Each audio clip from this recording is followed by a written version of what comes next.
Nessa aula de hoje, da disciplina de Fundamentos de Macroeconomia, nós vamos tratar do tema referente a medir o custo de vida.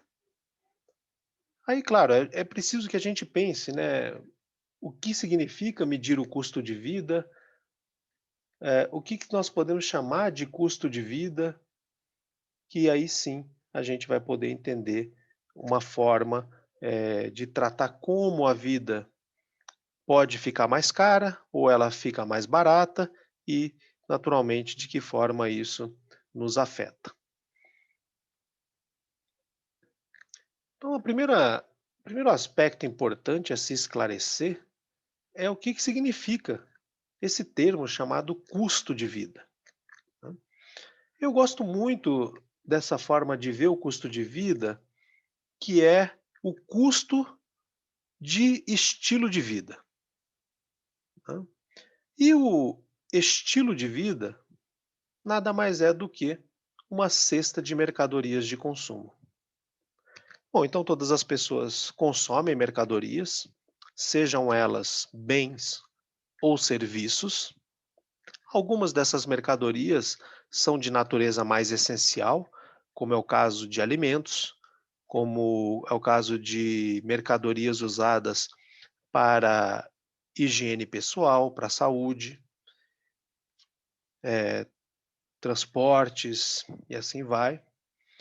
E tem mercadorias pouco menos essenciais, pelo menos que alimentos, né, como alguns itens específicos, né, por exemplo, certas peças de vestuário, brinquedos. Mas claro que, quando a gente fala sobre essencialidade ou sobre importância de uma mercadoria para o consumo de alguém, isso envolve juízo de valor.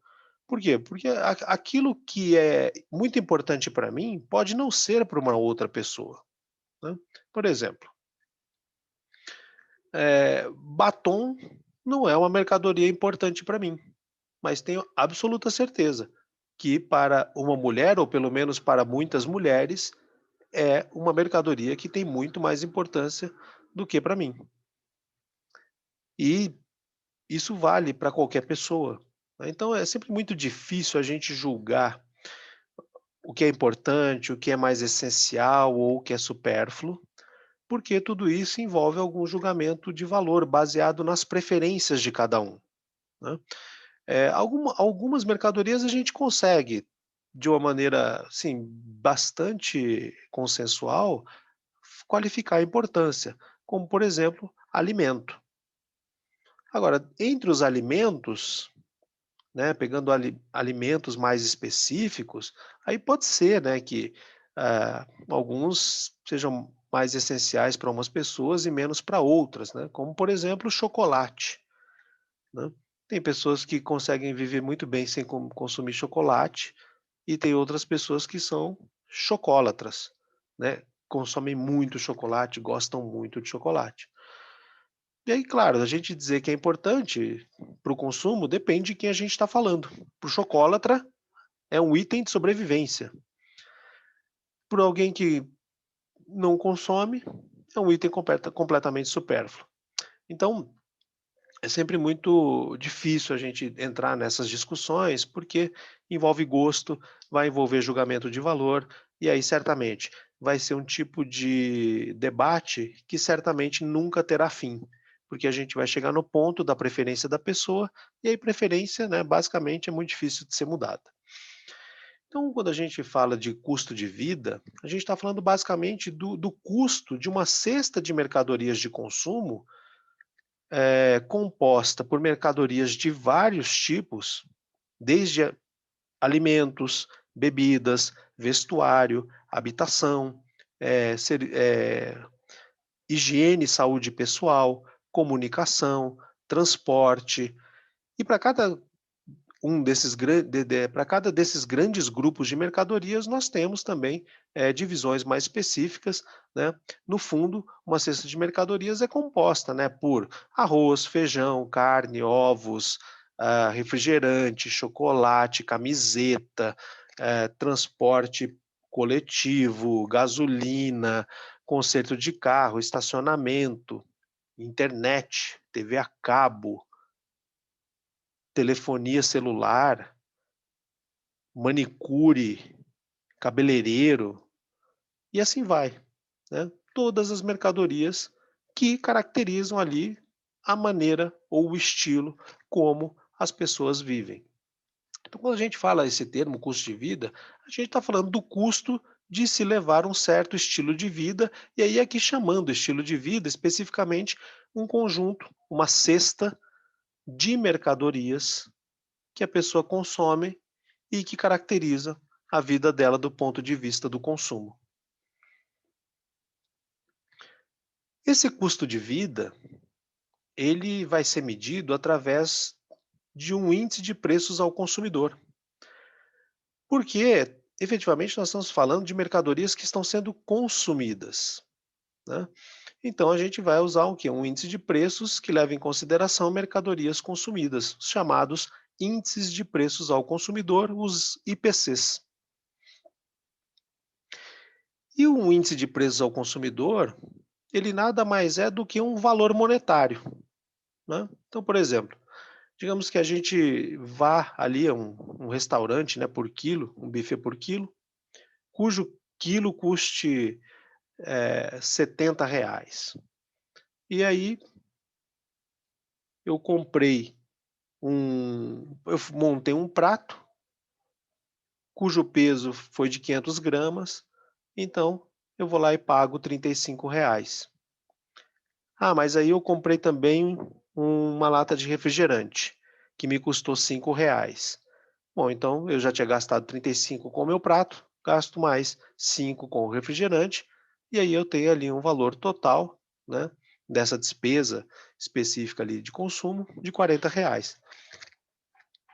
Aqui no caso, né, como a gente tem uma cesta de mercadorias que é mais ampla, é como se fosse é uma cesta de mercadorias que tem alguma semelhança com a chamada cesta básica, né, só que com outras mercadorias, com outra composição.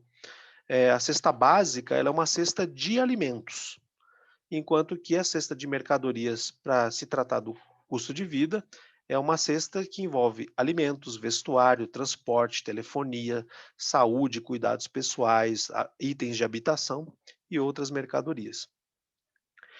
Mas seja como for, o índice de preço do consumidor nada mais é do que o preço ou o valor total dessa cesta de mercadorias, só que não expressa em moeda, em unidade monetária, em reais. Esse valor vai estar expresso relativamente ao valor que essa cesta de mercadorias tem numa chamada database, na qual o índice de preços vai ter valor de 100. E, efetivamente, essa cesta de mercadorias, ela não é a cesta de mercadorias de uma pessoa em particular. Ela, na verdade, representa um conjunto de mercadorias que seria consumida por aquele que é chamado do consumidor típico, ou consumidor médio, ou consumidor representativo. Então aqui nós vamos ver basicamente como que é o procedimento, né, para se montar para se calcular o índice de preço mês a mês, né, desde o seu início. Aí, claro, aqui eu vou fazer uma simplificação, né? Vou supor que nessa economia que eu estou analisando só tem 3 famílias, tá? Eu sei que tem muito mais que isso, mas eu vou supor que só tem 3. E que as pessoas dessas famílias consomem apenas 2 mercadorias, arroz e feijão, que são vendidas em pacotes de 1 quilo cada uma das mercadorias. Bom, então inicialmente, o órgão responsável por calcular o índice de preços, e aqui no caso eu estou falando de índices de preços ao consumidor, e aí nós temos, por exemplo, o IBGE, que calcula o IPCA e o INPC, né? Então, o IBGE vai e entrevista uma quantidade muito grande de famílias. E aí pergunta basicamente para essas famílias quanto que eles gastam com cada item de consumo e quanto que eles consumiram em termos de unidades. Então, seria equivalente ao seguinte procedimento nessa situação, né? O órgão de pesquisa aqui dessa economia simples, ele iria e perguntaria aqui para a família 1, olha, quanto que vocês consomem de arroz por mês? Aí, claro, considerando um mês em que a pesquisa é feita. Aí, transcorre aquele mês, a família número 1 vai lá e fala, reporta, olha, nós consumimos 20 quilos de arroz, né, 20 unidades de pacotes de 1 quilo de arroz, portanto 20 quilos de arroz e 15 quilos de feijão. Aí esse órgão de pesquisa também coleta a informação da família número 2. E aí essa família reporta, olha, nós consumimos 24 quilos de arroz por mês e 20 quilos de feijão. E aí já uma terceira família reporta que consome 10 quilos de arroz e 10 quilos de feijão. Bom, tendo essas informações das famílias, então o que que o IBGE, o órgão de pesquisa, né, que aqui no caso do Brasil, o IBGE, o que que ele faz? Ele faz a cesta de consumo do consumidor típico ou consumidor médio, né? Quem é esse consumidor típico, esse é o consumidor médio? É o consumidor que, em média, tem um consumo igual à média dos consumos das famílias. Então, né, o que que seria, quanto que esse consumidor típico, esse consumidor representativo consumiria de arroz? Ele consumiria a média dos consumos das 3 famílias, né. Então eu tenho aqui 20, 24 e 10, então eu tenho 54, aí dividido por 3, 18, né. Então o consumidor representativo aqui dessa economia consumiria 18 quilos de arroz por mês. Aí já no caso do feijão,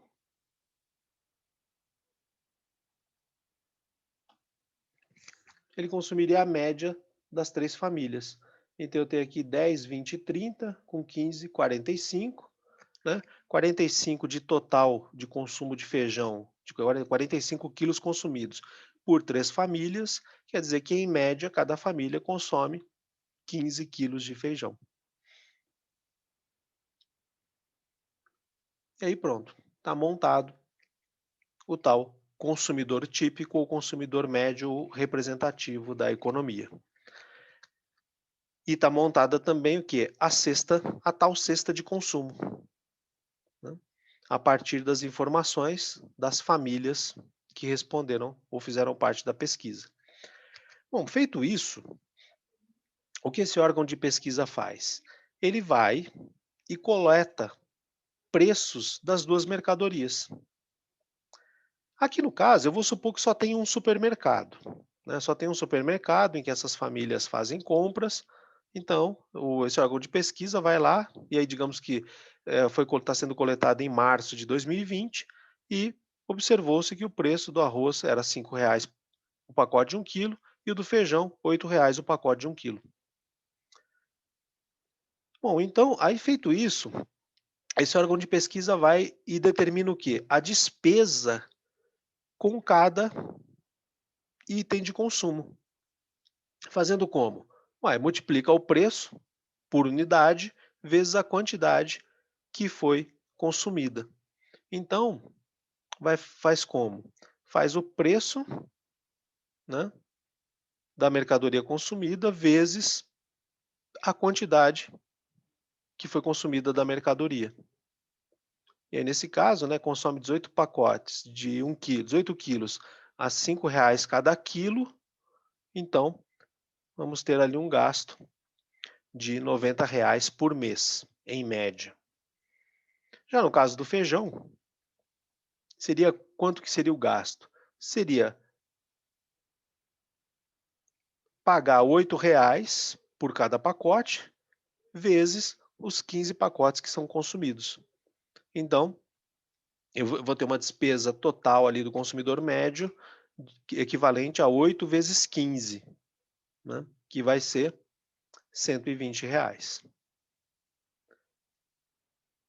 Bom, e aí com isso, esse órgão de pesquisa, ele vai ter também o que agora? Qual é a despesa total, né? Basta somar a despesa com feijão, 90, com, ou perdão, a de arroz, 90, com a de feijão, 120, né? Então, o gasto médio é de R$ 90 de arroz, mais 120 de feijão, dando um total de 210. Bom, aí o órgão de pesquisa define março de 2020 como sendo a data base. Então veja, esse aqui é o valor da cesta de mercadorias que tem 18 quilos de arroz, 15 quilos de feijão, avaliada aos preços de março de 2020. Bom, aí para não divulgar o valor dessa cesta em moeda, o que esse órgão de pesquisa faz? Ele diz o seguinte, olha, 210 é igual a 100. Pronto. Olha só, 210 é igual a 100. Ok. Aí, né, o, o órgão de pesquisa tem condição de fazer uma outra coisa. Como ele sabe qual é a despesa total, ali no mês base, na data base, e saber a despesa com cada uma das mercadorias, ele consegue definir também o quê? Qual é o peso, qual é a participação dos gastos com cada mercadoria na cesta do consumidor típico, médio ou representativo, né? Como é que ele faz? Ele pega o gasto com arroz, né, a despesa somente com arroz e divide pela despesa total. Então ele divide 90 por 210 e aí ele descobre, né, vou colocar em porcentagem, que 42,86% da despesa refere-se ao consumo de arroz. E aí ele também define quanto é para feijão. Então ele vai lá e divide o valor da despesa com feijão na data base pelo valor da despesa total, né? 120 por 210 vai dar 57,14%. É assim que basicamente é feito um índice de preços, né, ao consumidor.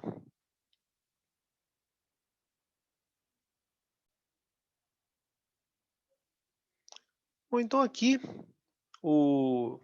esse slide só tem uma anotação de tudo que eu falei, daqueles procedimentos que eu fiz lá naquela planilha, né? Então, como a gente já tratou disso, só escrevi para que vocês tivessem. Só que aí vem o seguinte, né? Então, coleta, né, os dados das famílias, depois os preços, escolhe a data base e define o IPC num determinado mês. Só que aí vai ser preciso definir esse índice de preços ao consumidor para os outros meses, né? Então, como é que vai ser feito? O órgão de pesquisa vai determinar qual é o valor da cesta em um outro mês, que não é o mês chamado de data base, e aí vai dividir o valor da cesta em um determinado mês pelo valor da cesta na data base e vai multiplicar essa razão aqui por 100. Então vamos ver ali na planilha como é que isso é então realizado. Então agora o que aconteceu, né? Passou o tempo e chegamos a abril de 2020. Né? Aí, abril de 2020, esse órgão de pesquisa vai ao supermercado e coleta os preços dos pacotes de 1 quilo de arroz e de feijão. E ao fazer a coleta, verifica que o arroz passou a custar R$ 5,50 e e o feijão passou a custar R$ 8. Bom, então, coletado o preço para abril de 2020, tendo aqui a cesta de consumo, o que, que esse órgão faz? Ele vai e calcula qual é a despesa com cada item. Né? Então, agora, o que, que aconteceu? Os 18 quilos de arroz tiveram preço unitário, né, pago por unidade, de R$ 5,50. Então, agora houve um gasto de R$ 99. Enquanto que no caso do feijão, o mesmo consumo de 15 quilos, só que agora pagando-se R$ 8 por quilo, né, uma vez que esse preço do feijão não mudou, a despesa com feijão continua a mesma. A de arroz aumentou porque o preço do arroz aumentou. Bom, então agora, né, a mesma cesta de mercadorias tem um valor diferente, né? Então, esse órgão vai lá e soma despesa com o arroz, com a despesa com o feijão e tem que, para abril, o valor da cesta de mercadorias é 219.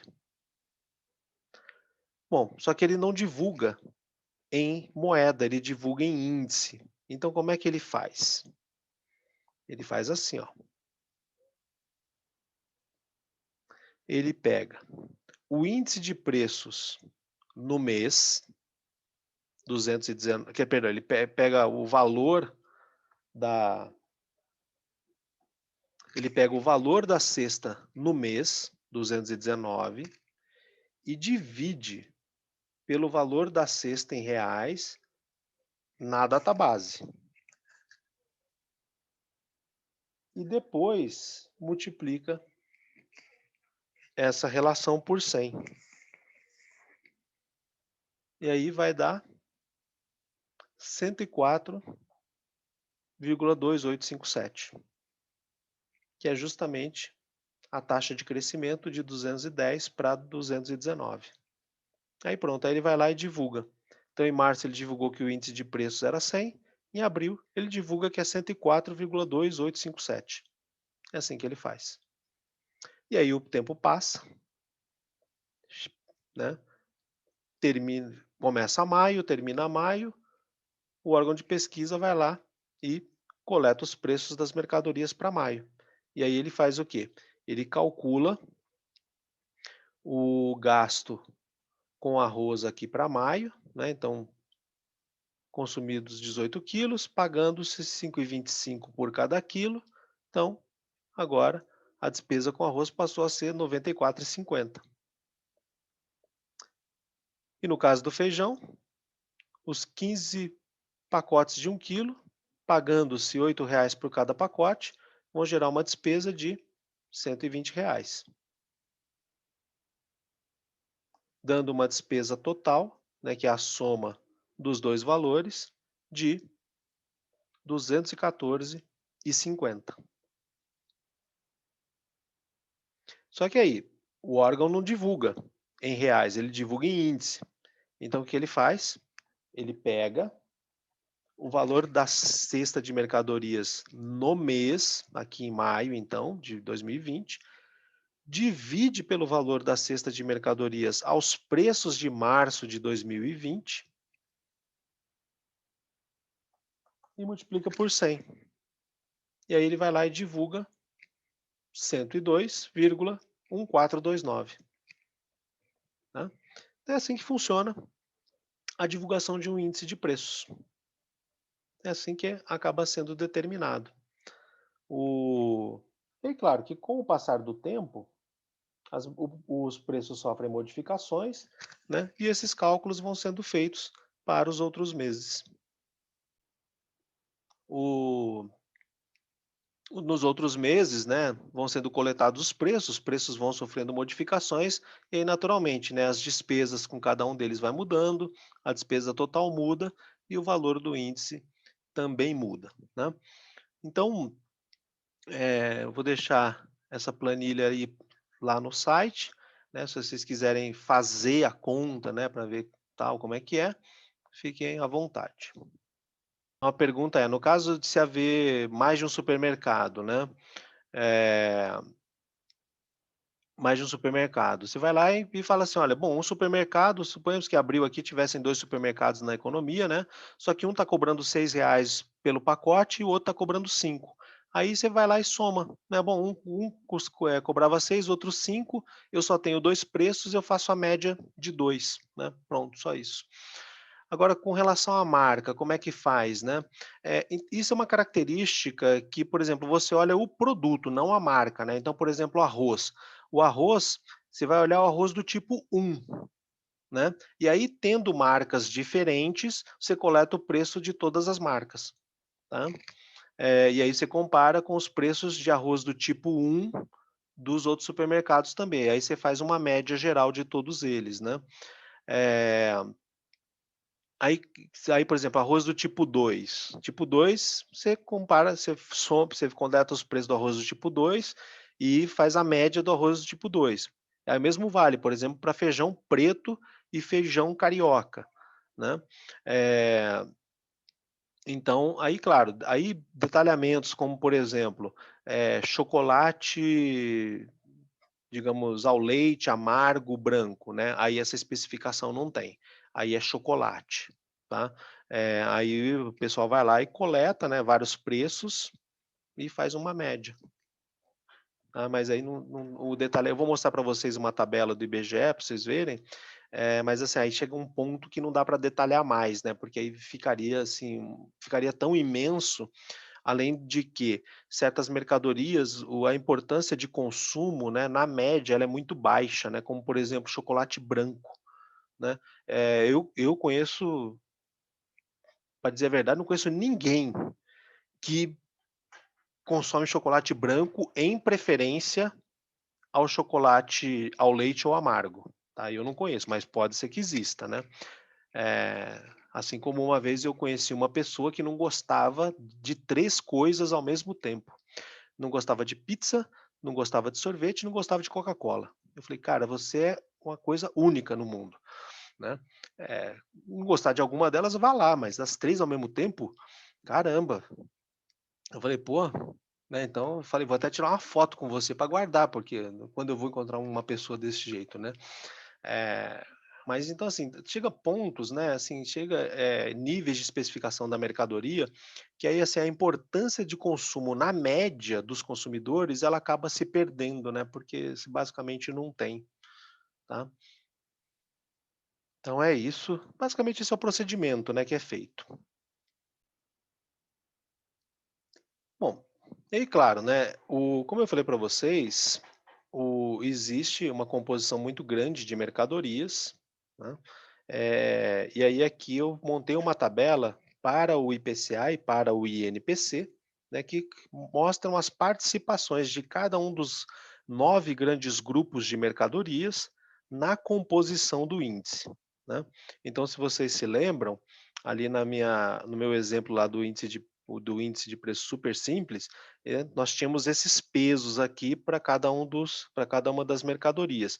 Agora, quando a gente vai para um índice de preço ali de verdade, né, aí a gente vai ter o maior número de mercadorias e cada grupo vai ter um peso e cada grupo vai ser composto por várias mercadorias, cada uma com seu peso também, né.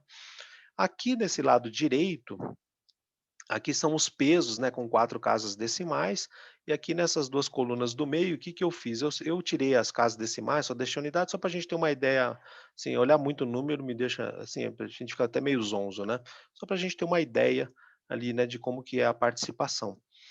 Então, como é que o IBGE faz, né? O IBGE tem uma pesquisa que chama POF, Pesquisa de Orçamentos Familiares.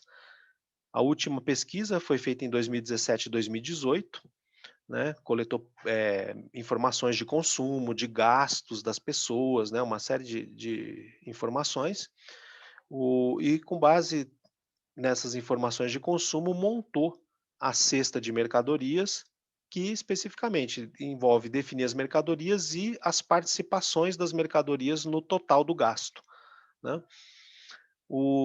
E aí nós temos algumas diferenças entre a composição, né, do IPCA e do INPC, por uma questão de população-alvo ou população estudada por cada um dos índices, tá?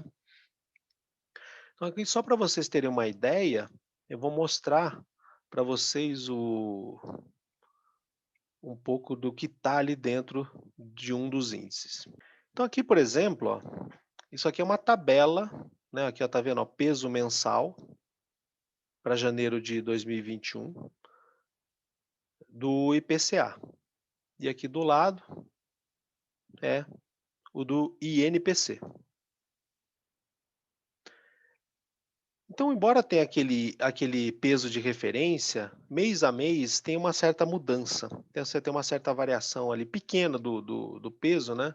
Mas nada que comprometa muito. Então, por exemplo, o IPCA, ó, janeiro de 2021, o peso de alimentação e bebidas foi 21,1159. Se a gente olhar a medida de referência, foi bom, tá aqui foi até considerável, 18,96. Aí, por causa da importância que teve em função, provavelmente, da pandemia. Aí repara aqui, ó, vou passar a página, então repara, o índice é calculado para o Brasil, né, para capitais e regiões metropolitanas de várias cidades do Brasil, né, naturalmente, cada uma dessas cidades não vai ter uma cesta igualzinho das outras, né, vai ter alguma diferença, né, como por exemplo, ó, você repara então aqui, aqui é o índice geral, aqui o grupo alimentação e bebidas, aí depois vem o subgrupo alimentação no domicílio, aí vem o item cereais, leguminosas e oleaginosas, e aí depois vem o subitem. Então, por exemplo, o arroz, você vê que é uma mercadoria que é consumida em todas as regiões coletadas. Porém, o feijão preto, ó, é consumido no Brasil, né, de maneira que tem alguma importância. Em Belém, Vitória, Rio de Janeiro, São Paulo não, né? São Paulo, nós não temos costume de comer feijão preto, mas no Rio de Janeiro assim, lá no Rio de Janeiro é curioso, é raro você encontrar o chamado feijão carioca. Uma das coisas mais difíceis de encontrar no Rio de Janeiro é o feijão carioca, tanto que ele nem entra no cálculo do índice para o Rio de Janeiro. Só que para São Paulo ele entra, né? Eu acho até que o feijão carioca deveria se chamar feijão paulista e o feijão preto sim feijão carioca, né? Porque se vocês conhecem o Rio de Janeiro ou conhecerem, vocês vão ver. É muito mais fácil você ver feijão preto lá servido nos restaurantes do que o feijão carioca, que esse sim é uma raridade. E nem entra no cálculo do índice do Rio de Janeiro. Ó, tá vendo? Aqui ó, ele está como 0%. E aí Sim, professor, eu como carioca posso provar isso, porque quando me mudei pra cá eu estranhei muito o feijão marrom de vocês. você é quem está falando? Eu, a Raquel. Raquel. Então, você é nascida na cidade do Rio? Sim, sim, vim pra cá tem 2 anos. Isso, então, e o que eu morei lá durante 2 anos, e o que nunca vi, quer dizer, nunca vi é brincadeira minha, né, mas o que eu quase nunca vi era o feijão carioca, né, porque lá o costume é comer feijão preto, né, isso é que predomina, você vai ao mercado, ao supermercado, você vai encontrar feijão preto, né, várias marcas, né, diferente do que acontece aqui em São Paulo, né, que é um outro hábito, e aí eu sempre achei muito curioso isso, né. Talvez não sei a origem do nome, né, mas talvez, eh, aí é brincadeira minha, né, talvez seja justamente chama carioca, porque você nunca vai encontrá-lo lá na cidade do Rio de Janeiro, né. Mas é isso. Agora tem coisas, né, por exemplo, o feijão fradinho. Nossa, meu, quem consome isso? Fortaleza e Recife, ó, mais ninguém, né. Mas é coletado, por quê? Porque em algumas capitais tem uma certa importância. E aí a coleta vai, ó, olha a quantidade de mercadorias que tem, né, daí tem macarrão, farinhas, tubérculos, o o chocolate, né, que alguém perguntou.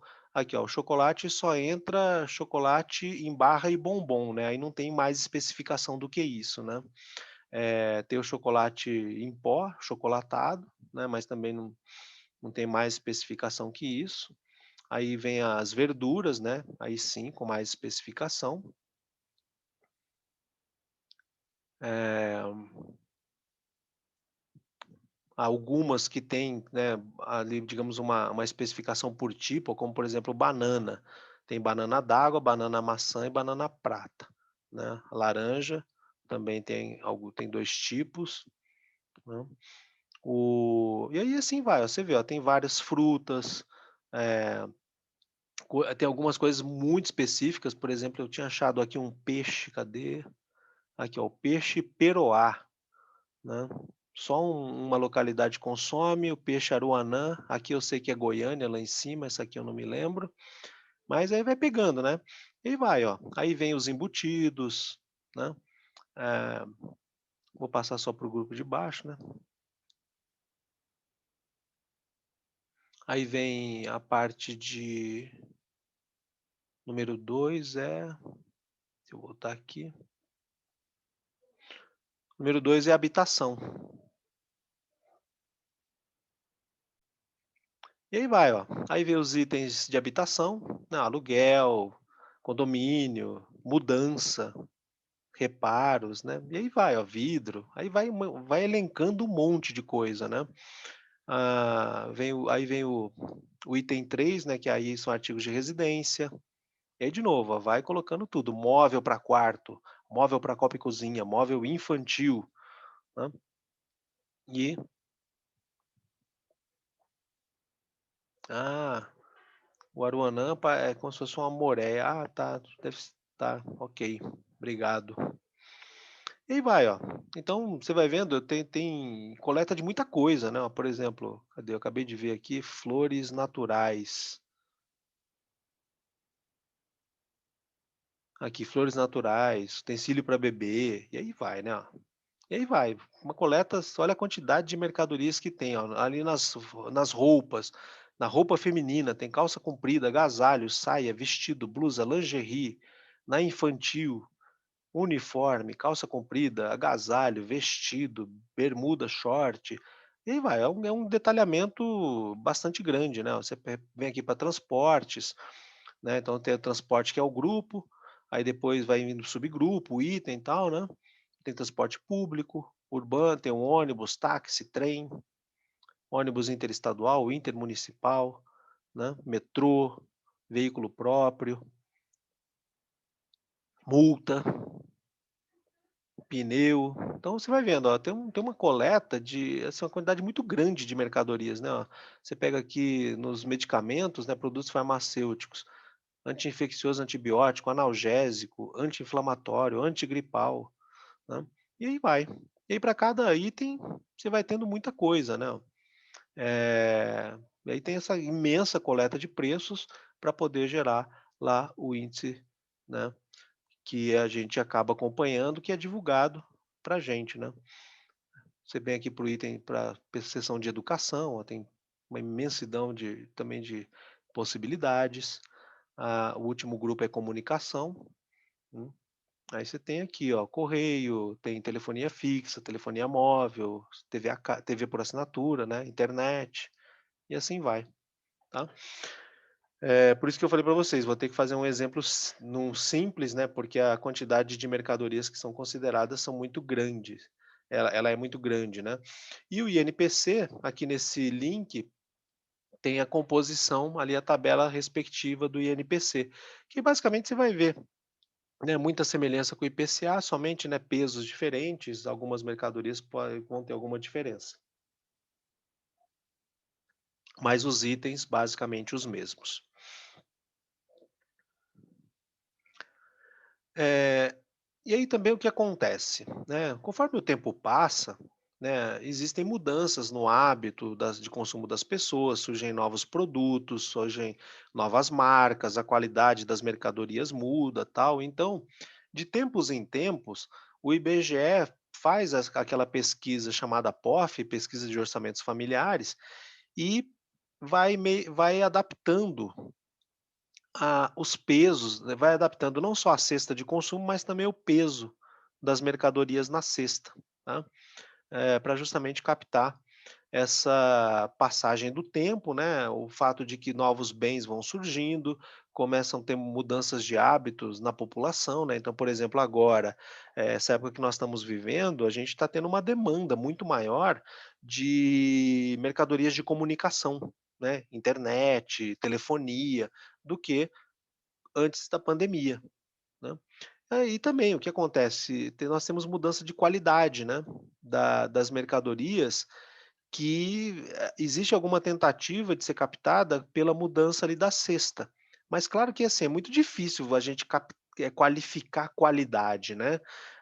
Supostamente, uma mercadoria ali de mesmo tipo, mas com uma qualidade maior, a gente esperaria que ela custasse mais caro, né.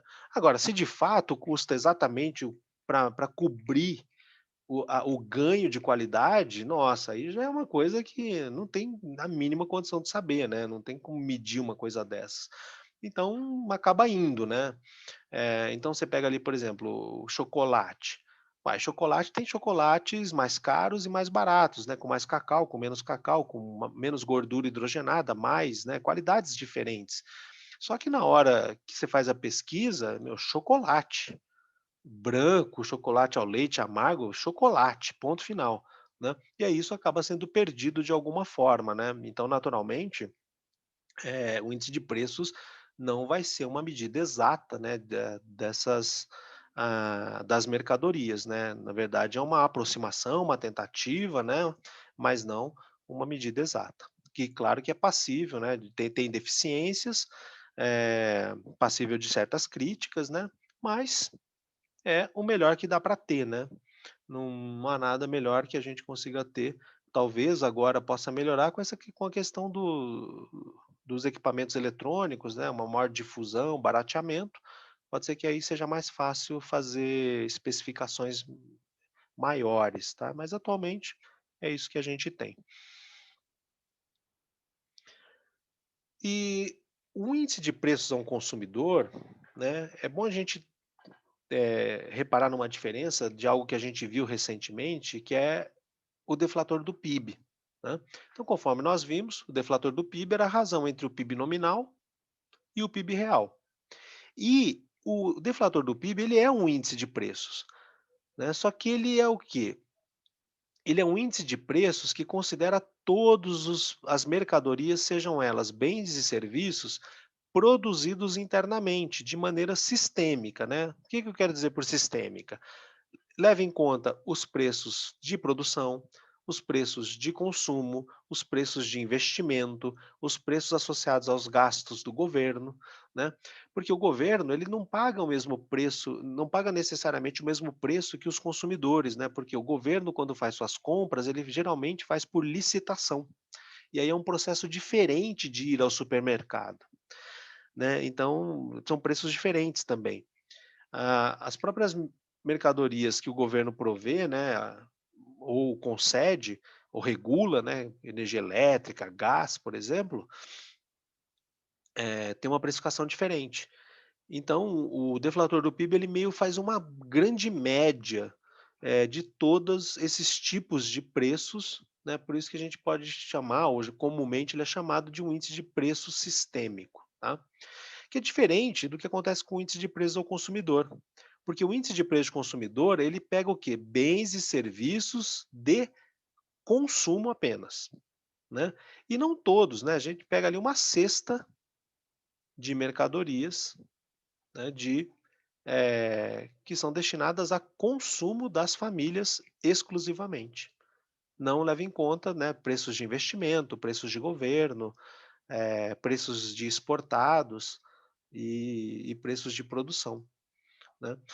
Então tem essa diferença, por isso que aí naturalmente a gente vai ver diferença também no valor do índice e nas medidas de inflação que são expressas por esses índices. Bom, e aí vem aquela questão, né, do cálculo do custo de vida, que é justamente a chamada taxa de inflação, que é medida por índices de preços. E aí nós temos a taxa de inflação mensal, né, que vai ser calculada como? Eu vou dividir o IPC do mês pelo IPC do mês anterior e vou descontar 1. E vou medir em porcentagem, então é equivalente a multiplicar por 100%. Tem outras formas de medidas de inflação, como, por exemplo, a taxa de inflação acumulada no ano, né, que vai ser o IPC do mês dividido pelo IPC de dezembro do ano anterior. E aí eu desconto 1 dessa razão e coloco tudo em 100%. Só para ilustrar, eu vou mostrar ali naquele meu exemplo do índice de preços simples, e aí depois a gente vai usar aquela planilha do IPCA. Eu só vou mostrar aqui naquele meu exemplo simples, né? Porque a gente tinha calculado, né, os índices de preços aqui para 3 meses, mas não a taxa de inflação. Eu só vou mudar aqui a data base, porque de fato ela é em março, só tinha mudado para mostrar que dá para mudar a data base, né? Então, a gente vai fazer assim, ó, né? O índice de preços, a taxa de inflação mensal, né, vai ser o índice de preços do mês, pelo mês dividido pelo índice de preços ao consumidor do mês anterior, menos 1, expresso em porcentagem, né? Então, é o índice do mês dividido pelo índice do mês anterior a ele. E aí desconta 1 e a gente põe em porcentagem. Então, aqui no caso, como é que vai ser? Então, vou medir a taxa de inflação mensal aqui de abril de 2020. Então, eu vou fazer assim, ó, igual, né? Preciso sempre colocar igual para o Excel saber que eu vou dar um comando de execução para ele. Então, faço aqui igual, aí pego o índice do mês, né? Estou em abril de 2020, pego o índice do mês. Aí divide pelo índice do mês anterior a ele. E desconta 1. Né? Então, você vai pegar o 104,2857, dividir por 100, descontar 1. Aí a gente dá OK. Aí já vai aparecer em porcentagem, porque eu já tinha botado em formato porcentagem, né? Por isso que na fórmula eu não multipliquei por 100 e dividi por 100, né? Fiz em porcentagem, eu já pus em formato, tá OK. Então, 4,29%. Né? Na verdade, se a gente aumentar as casas decimais, 4,2857, que é o que está aqui, ó, que foi o aumento, né? Era 100, passou a ser 104,2857. Logo, a inflação ali foi de quanto? 4,2857%. Aí, passa o mês, chego em maio. Quanto que é a taxa de inflação de maio? Bom, então eu vou fazer assim, taxa de inflação mensal, né? Vou dividir o índice aqui de maio pelo índice de abril e vou descontar 1.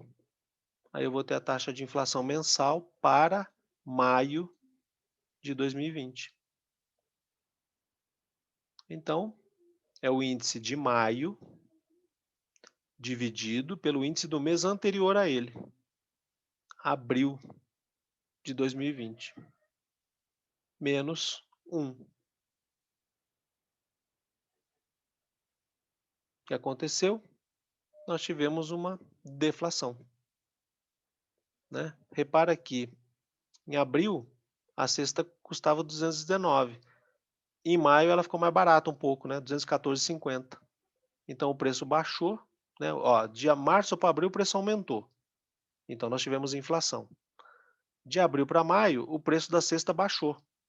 Então nós tivemos deflação. Então na passagem de março para abril, como nós tivemos inflação, nós tivemos o quê? Elevação, aumento do custo de vida.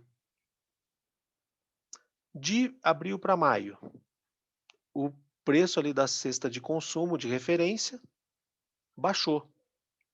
E nós tivemos então uma deflação. Então, na passagem de abril para maio, o que houve? nós tivemos um barateamento do custo de vida.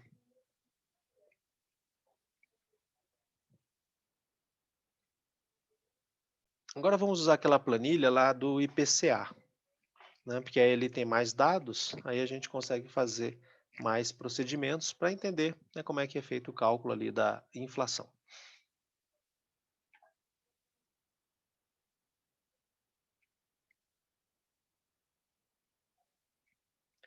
Aí nessa planilha, né, eu tenho aqui, ó, eu coloquei aqui o IPCA, né, só que os dados começam em dezembro de 2016, tá? Tem muito mais que isso, mas é só para não ficar muito longo. Aí, ó, repara aqui, ó, isso aqui é a informação base. Isso aqui é o índice IPCA geral. Dezembro de 1993 é igual a 100. Então, qual é a data base do IPCA? Dezembro de 1993. Né? E aí ele foi sendo atualizado. Se a gente olhar aqui o valor, o que acontece? O último dado disponível é janeiro de 2021. Isso aqui quer dizer o seguinte: uma cesta de consumo, uma cesta de mercadorias que em dezembro de 93 custava R$ 100,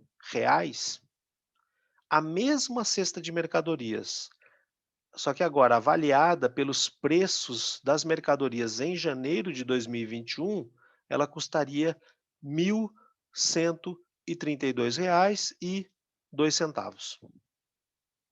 É isso que o índice está dizendo para a gente em relação à database dele.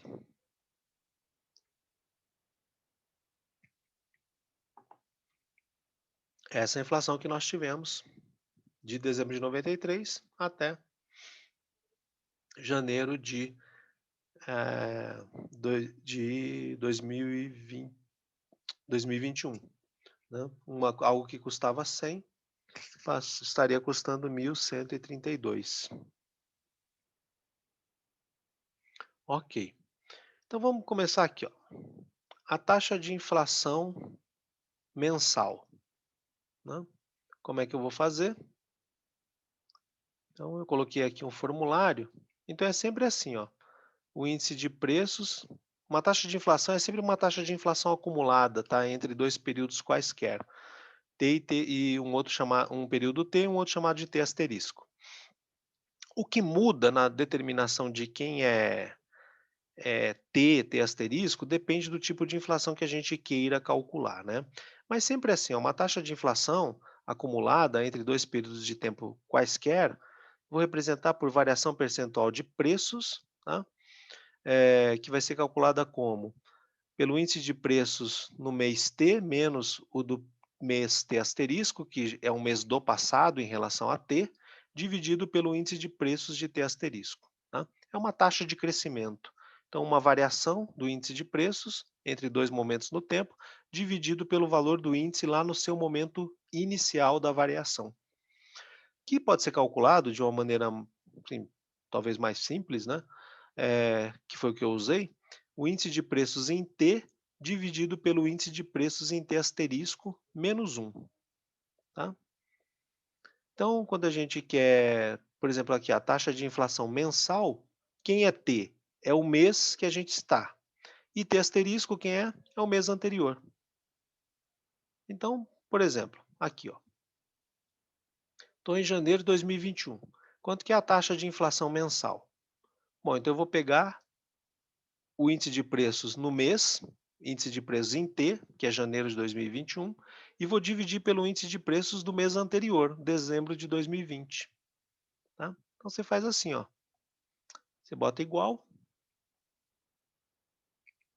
aí o índice de preços no mês, janeiro de 2021, dividido pelo índice de preços no mês anterior, menos 1.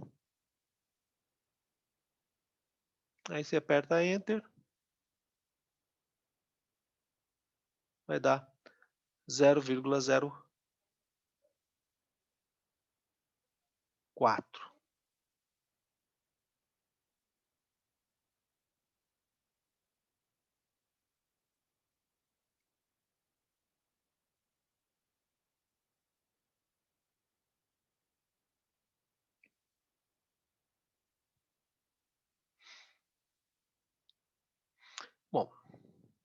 Aí para calcular para os outros meses, né, a gente poderia fazer um procedimento semelhante, ou seja, eu pego o índice de preços no mês, divido pelo índice de preços no mês anterior a ele e faço menos 1. Né? Só que aí agora eu vou colocar em porcentagem, aperto aqui esse botãozinho, ou peço para pôr em porcentagem aqui, deu isso. 0,68% ali para dezembro, 3,92% para janeiro. Tá? Aí para calcular para as outras células, a gente pode ir repetindo esse procedimento ou simplesmente fazer assim, ó. Você copia a célula, né? Você faz um Ctrl C, aí você seleciona aqui para cima, tá? E aperta Ctrl V. Ah, não, peraí, tem um dado errado aqui.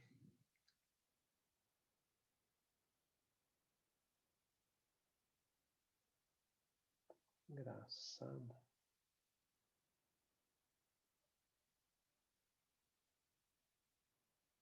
Só checar uma coisa.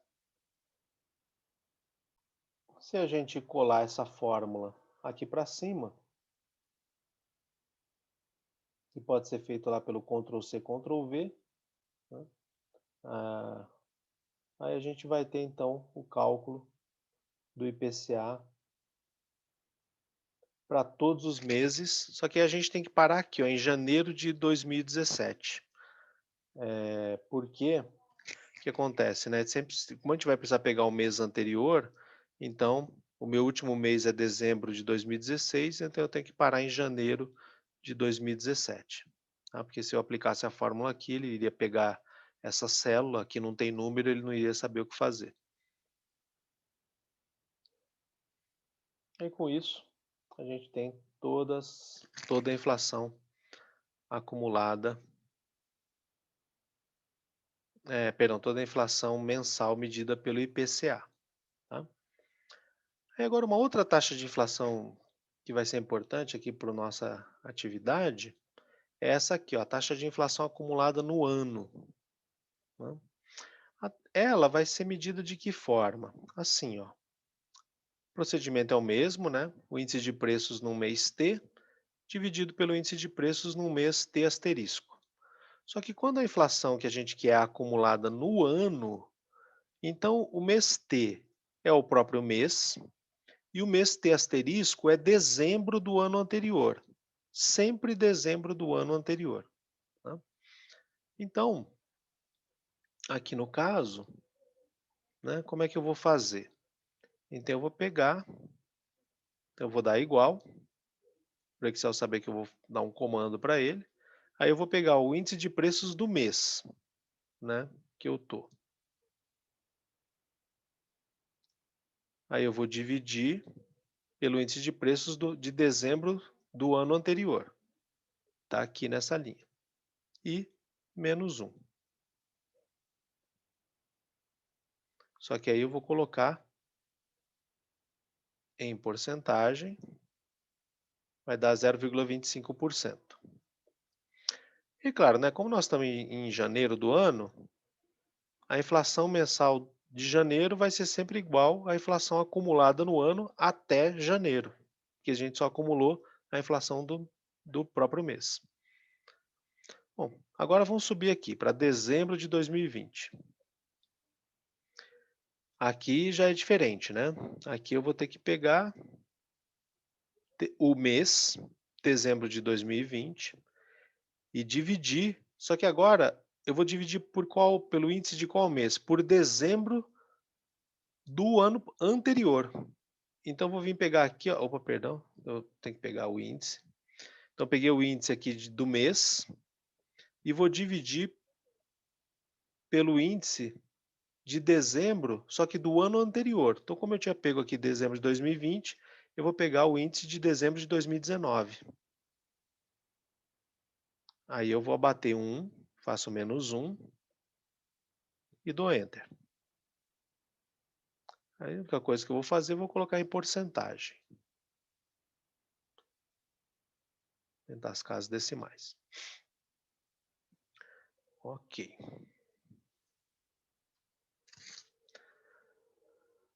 Bom, aí para calcular para os outros meses do ano, né, eu posso repetir o procedimento, ou seja, eu venho aqui e pego o índice de dezembro, divido pelo índice pego o índice de novembro de 2020, divido pelo de dezembro de 2019, menos 1, e está calculado. Só que mas para ganhar tempo, né, eu vou fazer o seguinte, eu vou usar esse recurso de colar fórmula do Excel, só que eu tenho que ter o seguinte cuidado. Quando eu puxar essa fórmula para cima, copiar ela aqui para cima, então veja, o que vai acontecer? Ela vai mover essa referência aqui para novembro, como está certo, só que ela vai mover essa referência aqui também para novembro de 2019, mas isso estaria errado, né? Porque eu tenho que medir sempre em relação a dezembro do ano anterior. Então o que eu vou fazer? Eu vou travar essa célula aqui, ó, na vertical. Como é que eu faço isso? Eu coloco o cursor aqui, ó, entre o B e o 38 e digito ali um asterisco. Perdão, asterisco não, um cifrão. Né? Eu digito um cifrão. Isso vai permitir fazer o quê? Quando eu copiar essa fórmula para cima, ele vai mover aqui a referência do mês, mas ele não vai mover a referência aqui de dezembro de 2019.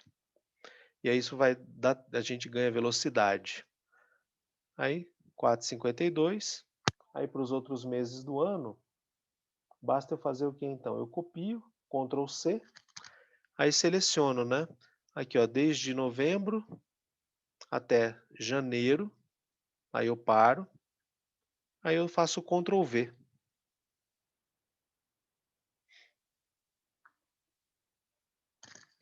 Pronto, está calculada a taxa de inflação acumulada no ano. Né? Então, em janeiro acumulou 0,21%, aí quando chegou em fevereiro, aí já acumulou a inflação de janeiro mais a de fevereiro, né? Então por isso que vai dando valores cada vez maiores, né? Fechou o ano com 4,52%.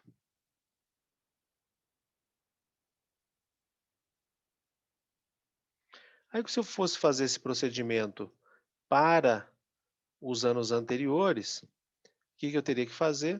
Aí eu teria que vir aqui, ó, em dezembro de 2019, fazer algo parecido, né? Então eu tenho que pegar igual o índice de preços de dezembro de 2019, dividir pelo índice de dezembro de 2018, menos 1. Aí dá OK. Só vou colocar ele em porcentagem.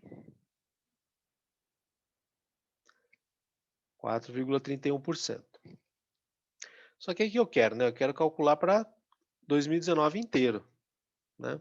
Então, de novo, eu vou abrir a fórmula, né? Aperto F2. Aí coloco aqui, ó, entre o B e o 26, né? Que é a referência de onde está dezembro de 2000, o índice em dezembro de 2018, né? Coluna B, linha 26. Aí eu coloco ali um cifrão. Aí você aperta Enter, beleza. Aí é só fazer um Ctrl C, Ctrl V até janeiro de 2019. Ou arrastar a célula assim, ó, né? Coloca aqui no cantinho inferior direito até o cursor, né, que é esse mais branco contornado de preto. Você coloca ele no cantinho aqui da célula, ele fica um mais preto e fininho. Aí você aperta o botão esquerdo do mouse e arrasta. Aí automaticamente o Excel vai calcular a fórmula para a gente. E aí para os anos anteriores, só repetir o procedimento aqui de cálculo.